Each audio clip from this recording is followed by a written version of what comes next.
Bismillahirrahmanirrahim. Assalamu alaikum students. Welcome to English Literature Study. Hope you all are well. Today we are going to discuss about past indefinite interrogative. ठीक है, past indefinite के हमारे पास simple sentences भी हम cover कर चुके हैं और negative sentences भी हम cover कर चुके हैं. अगर आप लोगों को वो videos चाहिए तो हमने description में उसका link दे दिया है, आप वहां से जाके वो videos उन videos तक approach कर सकते हैं. इससे पहले अगर आप हमारे चैनल पर नए हैं तो आप हमारे चैनल को सब्सक्राइब कर लीजिए और बेल आइकन पर जरूर क्लिक कीजिए ताकि हर नई से नई आने वाली वीडियो आप तक बर वक्त पहुंचती रहे. तो हम देखते हैं interrogative past indefinite. As you know, past indefinite is the routine of past. ठीक है, पास्ट इंडेफिनिट में हम अपनी पास्ट की रूटीन डिस्क्राइब करते हैं और इसके अलावा हमने कोई भी काम जो हमने पास्ट में किया हो उसको बयान करते हैं.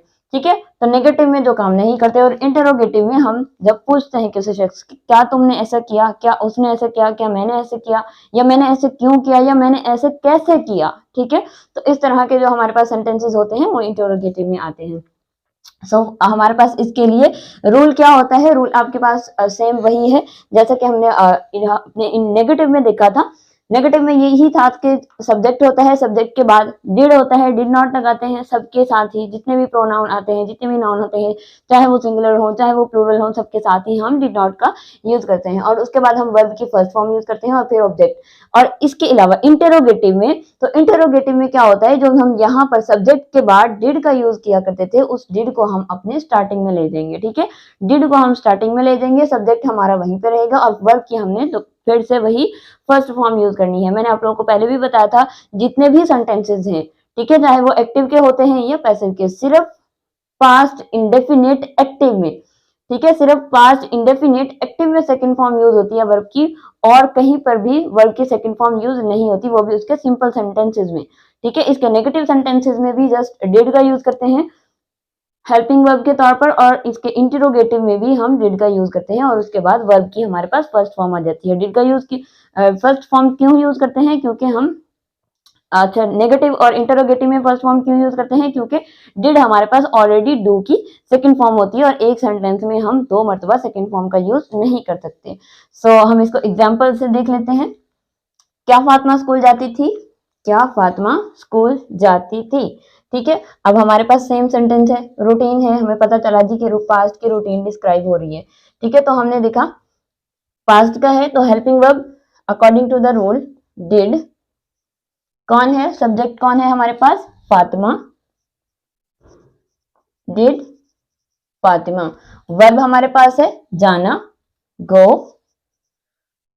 कहां जाती थी, टू स्कूल.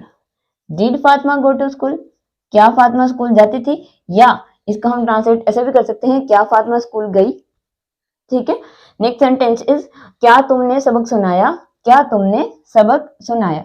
अब हमारे पास according to the rule did का यूज कर लिया सबसे पहले हमने, और उसके बाद तुम. ठीक है, सब्जेक्ट हमारे पास कौन है, तुम.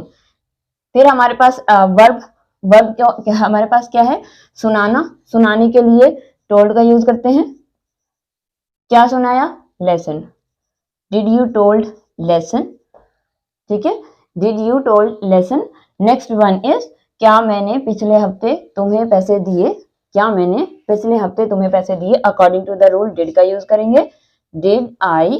ठीक है, सब्जेक्ट आई है. ठीक है, नेक्स्ट हमारे पास वर्ब, वर्ब क्या है, देना. देने के लिए हम यूज करते हैं गिव, डिड आई गिव. अब हमने अपनी जो हमारी जुमला है ना थोड़ा लेंथी है, तो अब इसमें एक तो है नहीं कि एक ऑब्जेक्ट होता है, हम उसे ट्रांसलेट कर लेते हैं. जैसा कि हम रोल में आप सामने लिखा भी हुआ है कि डिड का यूज करते हैं सब्जेक्ट और उसके बाद फर्स्ट फॉर्म और देन ऑब्जेक्ट. अब ऑब्जेक्ट इसके बाद मैंने आप लोगों को पहले भी बताया, अपने वर्ब के बाद आप ऑब्जेक्ट को ढूंढने की बजाय अपने जुमले को उल्टा ट्रांसलेट करते हैं, आपका जुमला बिल्कुल करेक्ट होगा. ठीक है, जस्ट प्रेपोजिशन का आपने ख्याल रखना है, उसके अलावा आप कोई चीज मैटर नहीं करती कि आपके जुमले की तरतीब क्या बन रही है इंग्लिश में. ठीक है, वो आपकी मर्जी. अब कोई भी चीज पहले लिखना चाहें या कोई चीज बाद में लिखना चाहे तो सिंपल ट्रिक यही होती है कि जस्ट आप अपना सब्जेक्ट ढूंढें, सब्जेक्ट के बाद एक्शन लिखें और एक्शन के फौरन बाद अपने जुमले को उल्टा ट्रांसलेट कर दें. अभी हम यहाँ पे मैं आपको करके दिखाती हूँ. देखें, डिड आई गिव, क्या अच्छा गिव हो गया देना, क्या दिए, गिव मनी.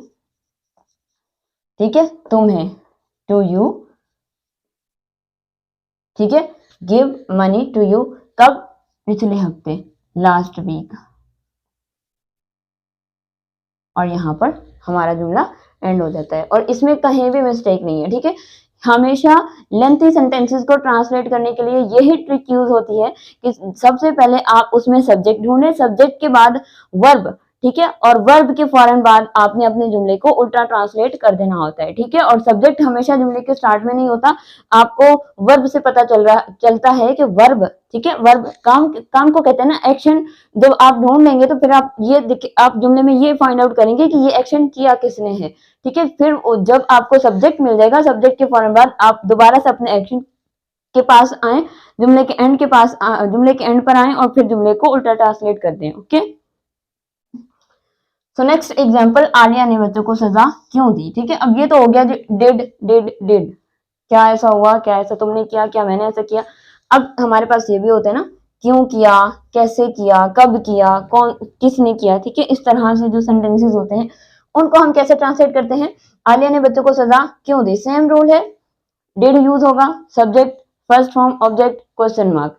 जस्ट इसमें हमने यहाँ पर ऐड कर देना है, किस चीज को ऐड कर देना है, कैसे को और क्यों को। अब क्यों के लिए हम क्या वर्ड यूज करते हैं, वाई, तो आपने डिड से पहले वाई लिख देना है, ठीक है। डिड से पहले वाई लिख दिया, वाई, और फिर हम दोबारा से same rule, according to the rule did के बाद हमने सब्जेक्ट देखा आलिया, वाई डिड आलिया, क्या है एक्शन हमारे पास, क्या है, सजा देना, सजा देने के लिए punish, why did Alia punish the children, okay. The next one is, तुमने ये कैसे किया। अब कैसे के लिए हम क्या यूज करते हैं, how, according to the rule then हम यूज करेंगे डिड, हाउ डिड, सब्जेक्ट कौन है, तुम, अब उसके बाद ऑब्जेक्ट क्या है, तुमने ये कैसे किया, हाउ डिड, यू के बाद हमने वर्ब की फर्स्ट फॉर्म, ठीक है। वर्ब क्या है हमारे पास, किया यानी कि करना, तो हाउ डिड यू डू, ये भी लिखा हुआ है, how did you do this, तुमने ये कैसे किया, ठीक है। फातिमा ने कौन सा जूता पसंद किया। अब कौन सा हम यूज करते हैं, कौन सा की ट्रांसलेशन होती है विच शू, ठीक है।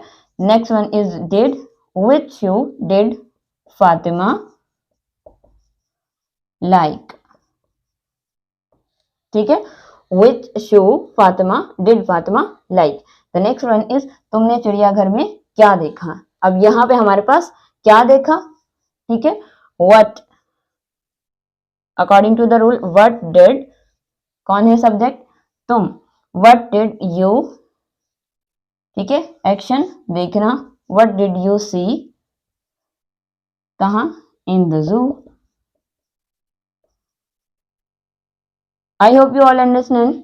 अगर इसमें से किसी भी चीज में किसी भी तरह की कोई भी कंफ्यूजन हो तो आप हमें कमेंट सेक्शन में पूछ सकते हैं।